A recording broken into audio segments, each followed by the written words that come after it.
मुख्यमंत्री पुष्कर सिंह धामी ने की बड़ी घोषणा, अग्निवीरों को आरक्षण देगी सरकार, कहा जरूरत पड़ी तो बनाएंगे कानून।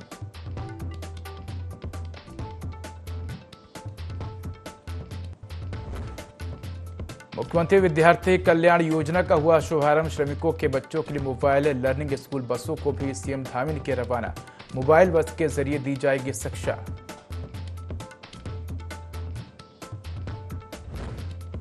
चमोली के थराली में भारी बारिश से तबाही, उफान पर आए बरसाती नाले, उफान में बहा निर्माणाधीन वैली ब्रिज।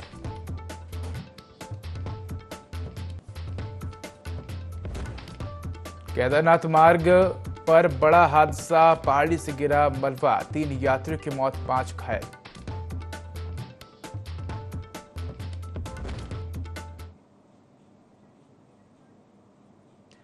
नमस्कार, मैं उदय, देवभूमि लाइव में आपका स्वागत है। बुलेटिन की शुरुआत करेंगे तमाम बड़ी खबरों के साथ। वृक्षारोपण कार्यक्रम में मीडिया से बात करते हुए सीएम धामी ने अग्निवीर योजना को लेकर बयान दिया है। सीएम धामी ने कहा कि अग्निवीर योजना को लेकर मैंने 15 जून 2022 को ट्वीट किया था, जिसमें मैंने कहा था कि पुलिस समेत जितने भी हमारे राज्य में काम करने वाले विभाग हैं उनमें अग्निवीरों को प्राथमिकता देंगे और आरक्षण का प्रावधान करना होगा, और मंत्रिमंडल में निर्णय का आरक्षण का भी प्रावधान करेंगे।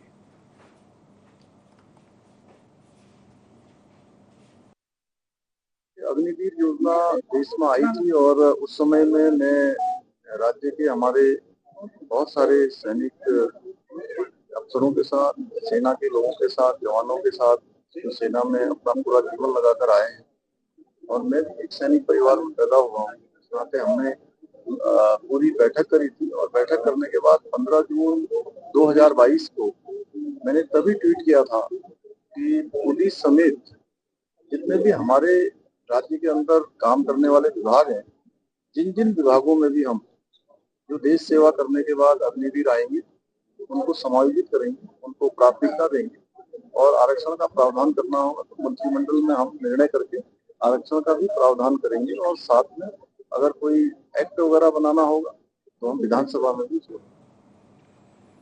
देहरादून में एक पेड़ मां के नाम अभियान के तहत वृक्षारोपण कार्यक्रम का आयोजन किया गया, जिसमें सीएम पुष्कर सिंह धामी समेत कैबिनेट मंत्री प्रेमचंद अग्रवाल ने प्रतिभाग किया। इस मौके पर सीएम धामी ने पौधारोपण कर सभी से एक पेड़ मां के नाम पर लगाने की अपील की। पूरे प्रदेश में एक पेड़ मां के नाम अभियान चल रहा है।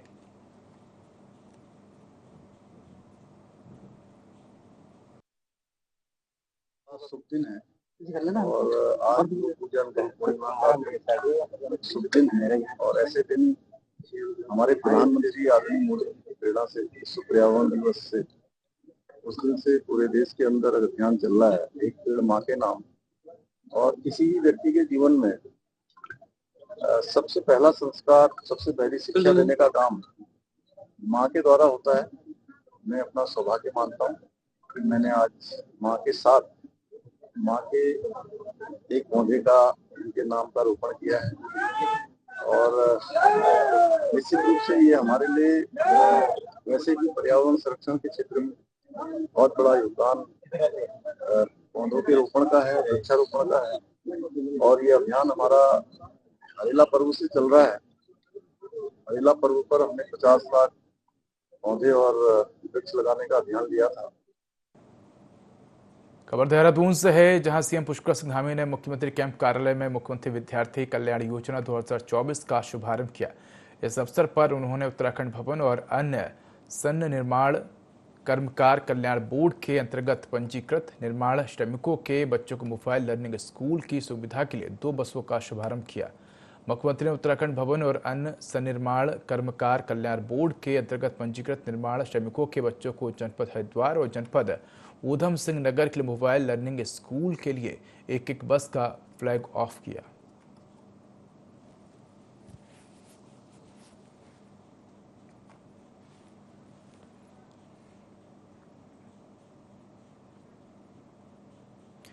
बाबा रामदेव ने अपने अनुयायियों के साथ गुरु पूर्णिमा का पर्व मनाया। पतंजलि फेज 2 में आयोजित कार्यक्रम में बाबा रामदेव ने लोगों से मिलकर अपने गुरु की भक्ति करने के साथ देश को पुनः विश्व गुरु बनाने में सहयोग करने की अपील की। बाबा रामदेव ने कावड़ मार्ग पर ढाबों में नाम लिखने के मामले पर अपनी प्रतिक्रिया देते हुए कहा कि जब बाबा रामदेव को अपना नाम लिखने में कोई आपत्ति नहीं है तो रहमान को आपत्ति नहीं होनी चाहिए। बाबा रामदेव ने दिल्ली में बन रहे केदारनाथ मंदिर पर अपनी प्रतिक्रिया देते हुए कहा कि देव स्थान है, हमारे बड़े तीर्थ हैं, उनका कोई विकल्प नहीं है। साथ ही कांवड़ यात्रियों से अपील करते हुए बाबा रामदेव ने कहा कि कुछ कांवड़िए यात्रा में नशे न करें।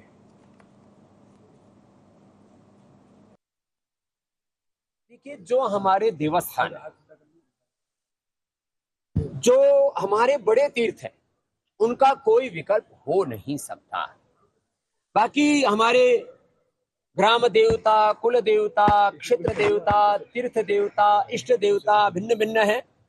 33 कोटि का अर्थ 33 प्रकार के भी है, 33 करोड़ भी उसका अर्थ करता है। हमारे इष्ट, हमारे देवी देवता अनेक हैं और परात्पर ब्रह्म एक है, ईश्वर एक है। इस सब अनेकता में एकता का सूत्र हमने देखा है।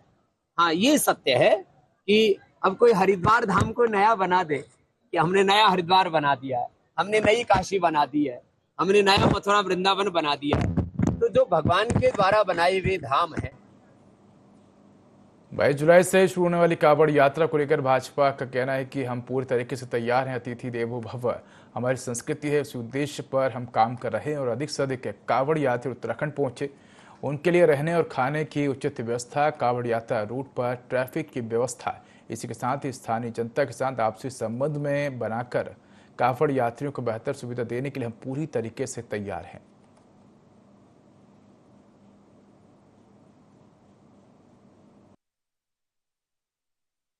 अतिथि देवो भव की हमारी परंपरा है और कांवड़ यात्रा को लेकर माननीय मुख्यमंत्री श्री पुष्कर सिंह धामी जी ने लगातार शासन प्रशासन के साथ बैठकें करके उनके जो हमारे कांवड़ यात्री आ रहे हैं उनको किसी भी प्रकार की कोई असुविधा ना हो, उनके लिए हर तरीके से जो यात्रा मार्ग है उनके लिए उसके नोटिस करा दिए गए हैं, जगह जगह जो है चस्पा लगा दिया गया है। कहने का तात्पर्य है कि संपूर्ण जो व्यवस्थाएं हैं उसको लेकर बिल्कुल शासन प्रशासन चुस्त दुरुस्त है और इसमें बड़ी संख्या में हमारे यहाँ जो कांवड़िया आ रहे हैं हम उनका बिल्कुल हमारे जो वहाँ की जो स्थानीय जनता है उनका स्वागत कर रही है। स्थान स्थान पर खाने पीने की व्यवस्था, साथ में चिकित्सा की व्यवस्था, हर प्रकार की उनके रहने की व्यवस्था, हर प्रकार की जो सुविधाएं हैं वो चाक चौबंद कर दी गई हैं। उत्तराखंड पुलिस ने कांवड़ यात्रा के लिए सभी तैयारियां पूरी कर ली हैं। आईजी गढ़वाल करण सिंह नकनियाल ने बताया कि कांवड़ यात्रा के दौरान यात्रा व्यवस्था को सुचारू रूप से संचालित करने के लिए गढ़वाल परिक्षेत्र में 4 जनपदों को 21 सुपर जोन, 54 जोन और 176 सेक्टर्स में बांटा गया है।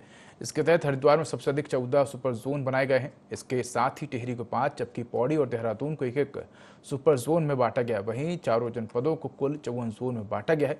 इसके तहत हरिद्वार को 36 जोन, टिहरी को 6, पौड़ी को 7 जबकि देहरादून को 5 जोन में बांटा गया। वहीं सभी चारों जनपदों को कुल 176 सेक्टरों में बांटकर सभी अधिकारियों को निर्देशित किया गया है।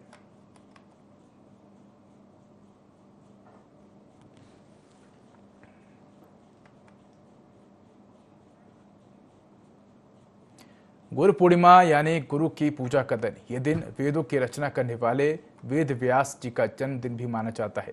वेद व्यास ज्ञान का भंडार थे, उन्हीं की स्मृति में गुरु पूर्णिमा का पर्व मनाया जाता है। गुरु को ही तीनों देवों यानी कि ब्रह्मा, विष्णु और महेश के समान माना जाता है। मान्यता है कि गंगा स्नान करके अपने गुरुओं की पूजा करनी चाहिए और उनके बताए मार्ग का अनुसरण करना चाहिए। गुरु पूर्णिमा पर आज बड़ी संख्या में श्रद्धालु गंगा स्नान करने के लिए हर की पैड़ी पहुंचे हैं और मां गंगा में स्नान कर पुण्य के भागी बन रहे हैं। इसी के साथ कांवड़ मेला भी शुरू हो गया है और बड़ी संख्या में कांवड़िए जल लेने हर की पैड़ी पहुंच रहे हैं।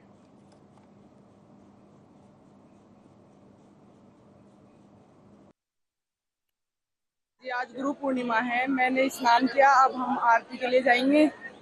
गंगा स्नान से हमारे सभी पापों का निवारण होगा। अब हम आरती लेंगे, गुरु जी का आशीर्वाद लेंगे। बहुत बड़ी मान्यता है हरिद्वार की।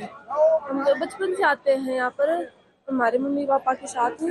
तो मेरा पूरा परिवार आया है आज भी, तो हमारा पूरा परिवार गंगा स्नान में गुरु पूर्णिमा में हम यहाँ व्रत भी रखते हैं और गंगा पूजा भी करते हैं।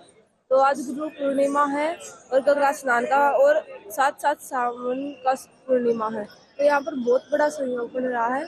तो इस उपलक्ष्य में हम गंगा स्नान पे आए। जो गुरु होते हैं उनके ऊपर जो है ये पर्व है और गुरु तो गुरु है और लोग स्नान करने आ रहे हैं काफी मात्रा में। तो शास्त्रों से चला आ रहा है कि भाई गंगा जी में डुबकी लगा रहा तुम्हारे सारे पाप धुल जाएंगे, तो वो तो चला आ ही रहा। ये जो आषाढ़ मास की पूर्णिमाशी है, इसको गुरु पूर्णिमा या व्यास पूर्णिमा भी कहते हैं और ये महर्षि वेद व्यास के जन्मदिन के उपलक्ष्य में ही मनाई जाती है। गुरु का अर्थ ही है जो अंधकार से प्रकाश की ओर ले जाने वाला व्यक्ति, जो हमें हमारे जीवन की दिशा दिखाने वाला है, वो व्यक्ति। वो गुरु के अतिरिक्त कोई नहीं होता। गुरु का अर्थ है भारी या बड़ा। और आज के दिन जो व्यक्ति तीर्थ स्थानों पर अपने गुरुओं को गंगा आदि तटों पर स्नान करने के पश्चात दर्शन करता है, गुरु की पादुकाओं का पूजन करता है और साथ में गुरु को अपने से जो सामर्थ्य हो सके गुरु को भेंट देता है, वो व्यक्ति आज गुरु के आशीर्वाद से अपने जीवन में तरक्की पाता है। जोशीमठ क्षेत्र में लगातार बारिश हो रही है और देर रात से हो रही बारिश के चलते बद्रीनाथ राष्ट्रीय राजमार्ग पागर नाला, गुलाब कोठी और सेलंग में मलबा पत्थर आने से आपदा मार्ग अवरुद्ध हो गया है, जिससे दुरुस्त कर आवाजाही सुचारू करने का कार्य प्रगति पर है। बता दें कि बारिश के चलते कई मार्ग बंद हो गए हैं, जिसको सुचारू करने का प्रयास किया जा रहा है।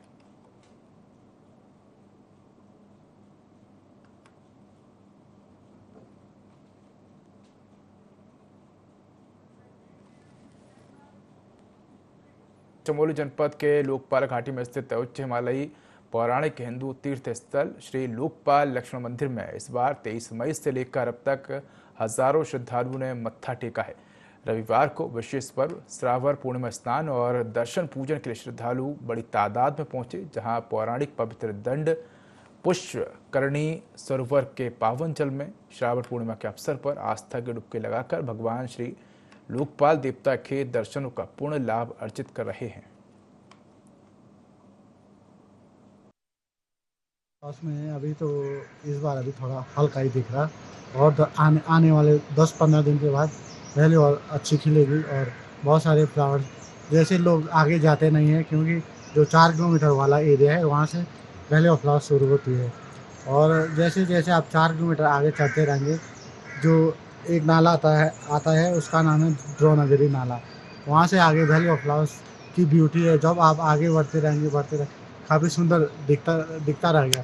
फिर उसके बाद एक वैली आती है टिपरा वैली क्रॉस करते करते फिर टिपरा ग्लेशियर आता है। इतनी सारी दिख रही वहाँ पे और बहुत सारे फ्लावर वहाँ पे दिख रहे। आप आ सकते हैं, यहाँ पे प्रकृति का आनंद ले सकते हैं। और सावन का पवित्र महीना 22 जुलाई से शुरू हो रहा है, जिसको लेकर हर जगह मंदिरों में तैयारी भी शुरू हो गई हैं। सावन में भगवान भोलेनाथ की पूजा की जाती है। लोग अपने अपने तरीके से अलग अलग मंदिरों में भगवान भोले पर जल चढ़ाते हैं, उनको प्रसन्न करने का प्रयास करते हैं। इसके साथ ही भगवान को बेलपत्र और फूल भी अर्पित करते हैं। तो कल से सावन माह की शुरुआत होने जा रही है और इसको लेकर लोगों ने तैयारी भी शुरू कर दी हैं। सावन में भगवान भोले की पूजा को लेकर टपकेश्वर महादेव के महंत कृष्णानंद गिरी महाराज ने कहा कि सावन में भगवान भोलेनाथ की पूजा का विशेष महत्व है। कोई भी भक्त भगवान शंकर को केवल जल चढ़ाकर भी प्रसन्न कर सकता है। साथ ही महंत कृष्णानंद गिरी महाराज ने गुरु पूर्णिमा को लेकर सभी लोगों को बधाई भी दी।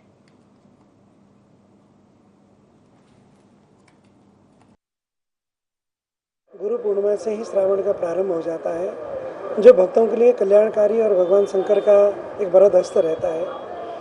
और प्रथम दिन सोमवार से प्रारंभ हो रहा है और इस बार योग ऐसा बन रहा है कि 5 सोमवार में जिस दिन श्रावण की समाप्ति है वह भी दिन सोमवार का ही पड़ रही है, जो भी शिव भक्तगण सनातन धर्मावलंबी अपने कल्याण के लिए, परिवार के कल्याण के लिए और भगवान शंकर की वरदहस्त वर पाने के लिए, कृपा पात्र पाने के लिए श्रावण मास में मात्र अगर एक जल का लोटा भी आप चढ़ा देते हैं तो भगवान आपके सब मनोरथ पूर्ण करते हैं।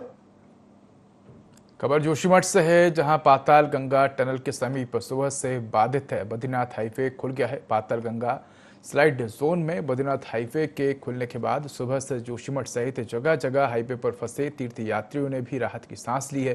बता दें कि जोशीमठ क्षेत्र में 24 घंटे मूसलाधार बारिश रिकॉर्ड दर्ज की गई है और भारी बारिश से आधा दर्जन स्थानों पर बद्रीनाथ हाईवे जो पूरी तरह से सुचारू है वो बंद हो गया था।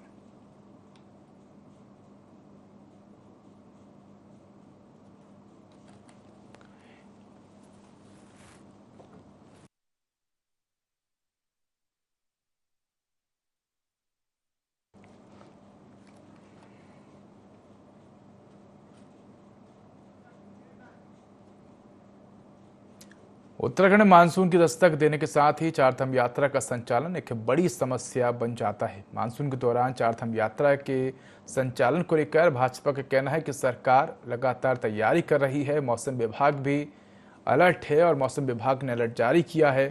इसके साथ ही एनडीआरएफ, एसडीआरएफ तमाम सुरक्षा बल घटनास्थलों पर तैनात किए गए हैं। वहीं भाजपा का कहना है कि आपदा प्रबंधन तंत्र पूरी तरीके से तैयार है। यात्रियों को भी मौसम का मिजाज देखकर यात्रा करनी चाहिए और पहाड़ी क्षेत्रों में कई जगह मलबा आ जाता है। ऐसे में यात्रियों को जल्दबाजी न करके सावधानी से यात्रा करनी चाहिए।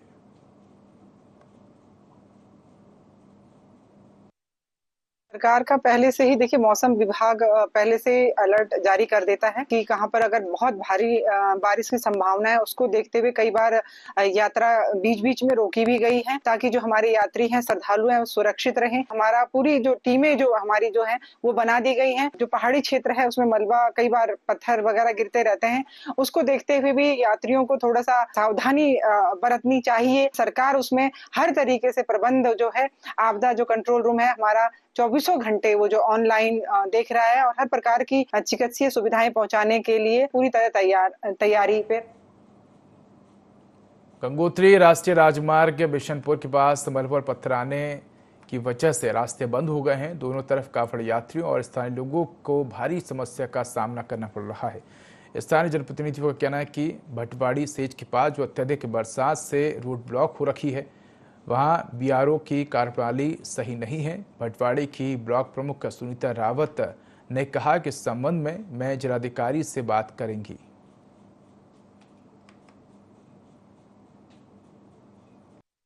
मैं सुबह 6 बजे तकरीबन 6 साढ़े 6 के टाइम से खड़ा हूँ और यहाँ पर कोई उस टाइम कोई आपदा की टीम भी नहीं थी, बस बीआरओ वाले काम कर रहे थे। उसके बाद हमने उत्तरकाशी जिला कांटेक्ट किया आपदा टीम को और फिर पुलिस प्रशासन के द्वारा यहाँ पर सभी लोगों को सुरक्षित रूप से एकत्र करके अभी यहाँ पे कार्य चल रहा है। 2.5-3 घंटा हो गया और उससे पहले जो है सुबह से यहाँ पर काफ़ी लोग जो है हमारे जो यात्रा में आए हैं वो बेचारे भी यहाँ पर काफ़ी परेशान हैं। हमारे यहाँ पर जो राष्ट्रीय राजमार्ग में जो कार्यदायी संस्था बीआरओ है, इसकी कार्य प्रणाली जो है आज से नहीं बहुत पहले से जो है बिल्कुल भी एक सामाजिक लगाव से नहीं है। 5 बजे 6 बजे से जो मशीन लगनी चाहिए थी, अभी जो है 5-6 घंटा हो गया। अगर दोनों पोकलैंड होती दोनों तरफ तो 1 घंटे का जो है मात्र जो है जो मलबा आया है 1 घंटे में खुल।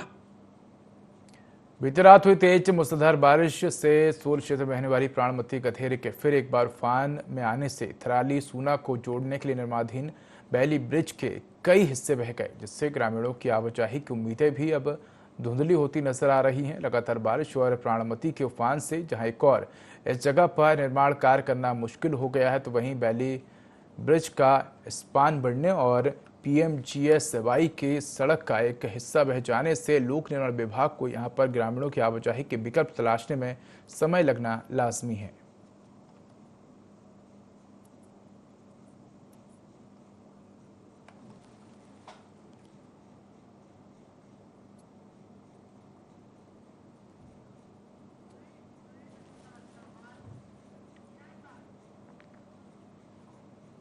गंगोत्री विधायक सुरेश चौहान ने कलेक्ट्रेट स्थित लोक निर्माण विभाग के गेस्ट हाउस में पत्रकारों को संबोधित किया। उन्होंने कहा कि देवभूमि के देवतुल्य स्वरूप को बनाए रखने के लिए मुख्यमंत्री धामी का योगदान हमेशा याद किया जाएगा।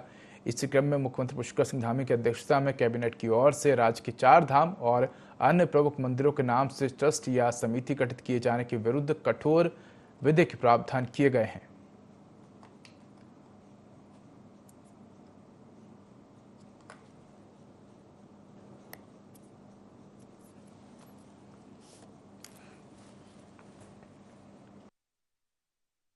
जो हमारे 4 धाम हैं उनके नाम पर कोई भी ट्रस्ट और संस्था नहीं बनेगी उस नाम से, ताकि लोगों में गुमराह की स्थिति ना हो। तो ये तमाम कई प्रकार की हैं जो हमारे विपक्षी दल हैं, कई ऐसे लोग हैं जो माननीय धामी जी की जो ईमानदारी और जिस तरह से लगातार जनता के लिए और पूरे उत्तराखंड और पूरे प्रदेश के लिए लगातार हमारे यशस्वी मुख्यमंत्री लगातार काम कर रहे हैं, जो यात्रा का प्रतिशत लगातार जो बढ़ रहा है वो और अच्छे और ज़्यादा बढ़े, हम सबको आजीविका में रोजगार मिले। तो ये सब तमाम चीज़ों पे और जो तमाम जो विकास के कार्य हमारे माननीय मुख्यमंत्री जी ने ऐतिहासिक कार्य जो उनके सहयोग से गंगोत्री विधानसभा में ऐतिहासिक है।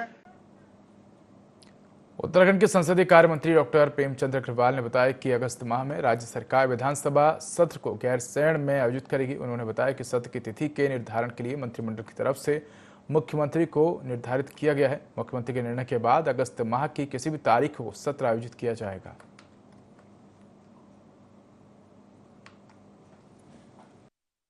बहुत जल्द इसमें निर्णय ले रहे हैं। आप जानते हैं कि हमने अभी कैबिनेट बैठक में निर्णय लिया था कि ये सत्र हम गैरसैंण में लेंगे, वहीं करेंगे और तिथि के निर्धारण के लिए माननीय मुख्यमंत्री जी को अधिकृत किया गया है। लेकिन ये तय है कि अगस्त माह में हम लोग संवैधानिक बाध्यता के रूप में और आवश्यकता के रूप में हमने अगस्त में करना है।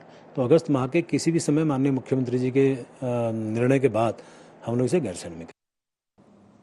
गुजरात के भुज से एक दुखद घटना सामने आई है, जहां भारत पाकिस्तान अंतर्राष्ट्रीय बॉर्डर में पेट्रोलिंग के दौरान लोहाघाट के मल्ला पाटन निवासी हवलदार दयाल राम और बिहार निवासी सूबेदार विश्वदेव अत्यधिक गर्मी और डिहाइड्रेशन के शिकार होकर बेहोश हो गए। दोनों को तुरंत बीएसएफ के जवान बीएसएफ कैंप लाए, जहां डॉक्टरों के द्वारा जांच करने के बाद उन्हें मृत घोषित कर दिया गया।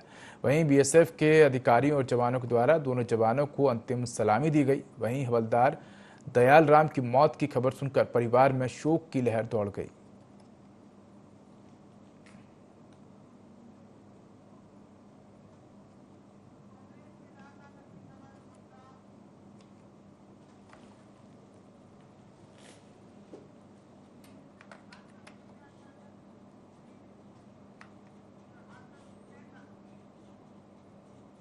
केदारनाथ पैदल मार्ग पर बड़ा हादसा हो गया, जहां पहाड़ों से पत्थर और मलबा गिरने से 3 यात्रियों के दबने से मौके पर ही मौत हो गई। वहीं 2 अन्य यात्री घायल हो गए। केदारनाथ पैदल मार्ग के चीरबासा में ये दर्दनाक हादसा हुआ है। बता दें कि गौरीकुंड से तकरीबन 3 किलोमीटर आगे केदारनाथ धाम जाने वाले पैदल मार्ग पर चीरबासा पर ऊपरी पहाड़ी से मलबा पत्थर आने से राह चल रहे पैदल यात्री इसकी चपेट में आ गए।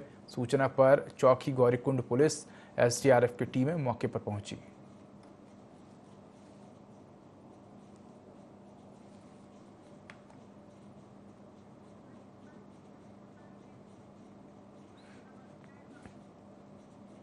चंपावत जिले के पाटी ब्लॉक के लधिया घाटी क्षेत्र के ग्राम पंचायत साल माछियाड़ और चौड़ापिता में पिछले दिनों बादल फटने से तबाही हुई थी। आपदा से क्षेत्र में कई पुलिया, रास्ते, खेत खलिहान बह गए थे। आपदा में ग्रामीणों को भारी नुकसान हुआ था। आपदा पर संज्ञान लेते हुए लोहाघाट विधायक खुशहाल सिंह अधिकारी ने आपदाग्रस्त क्षेत्र में पहुंचकर मूसलाधार बारिश से हुए नुकसान का जायजा लिया। साथ ही आपदा पीड़ित ग्रामीणों से मुलाकात कर हर संभव मदद करने का आश्वासन दिया है। साथ ही मौके पर अधिकारियों को जल्द से जल्द आपदा का आकलन कर ग्रामीणों को मुआवजा देने के निर्देश दिए। विधायक ने अधिकारियों से कहा कि इस दुखद घड़ी में वे अपनी जनता के साथ खड़े हैं। उन्होंने कहा कि जल्द मुख्यमंत्री से भी आपदा के मानकों में बदलाव करने की मांग की जाएगी।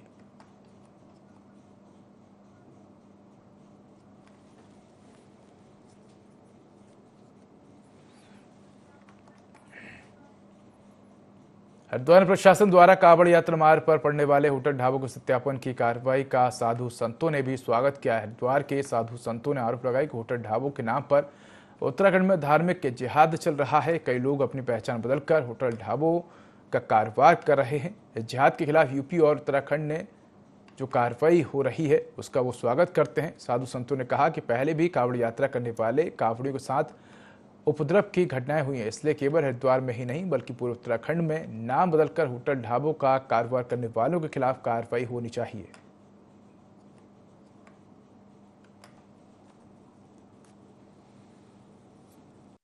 वास्तव में ये कांवड़ में धार्मिक जिहाद चल रहा था। कांवड़ में अपना नाम छिपा करके, भेष छिपा करके आते हैं, नाम हिंदू रखते हैं, कोई न कोई उपद्रव करने की योजना बनाते हैं। कांवड़ में उपद्रव भी पहले हुए हैं और पता लगा है कि उसमें कोई जिहादी निकला।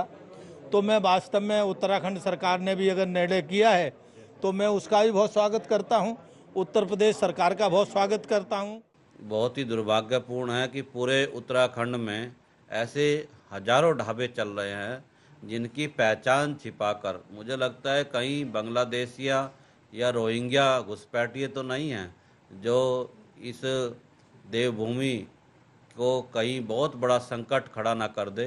इसलिए राज्य सरकार को इनकी एक जांच पूरी करानी चाहिए पूरे प्रदेश में कि ये ढाबे संचालक उस पर अपना नाम लिखे, उसका मालिक कौन है। भुलावे में नहीं रहता है, छलावे में नहीं रहता है। ये तो नहीं रहेगा कि भाई इसने धोखे से ये नाम लेके या देवी देवताओं के फोटो लगा के और मालिकी और ये कर दिया और ये बना के खिला दिया, तो इससे कभी सभी समाज में मतलब उपद्रव पैदा हो जाता है। मेरी दृष्टि से तो बहुत सारे लोगों ने इसका स्वागत किया है, हर समाज के लोगों ने स्वागत किया है कि उसमें पहचान है, आइडेंटिफाई हो जाती है, तो उसमें कोई दिक्कत नहीं होती है। तो फिलहाल इस बुलेटिन में इतना ही। खबरों का अधिक अपडेट के लिए देखते रहिए IND24। नमस्कार।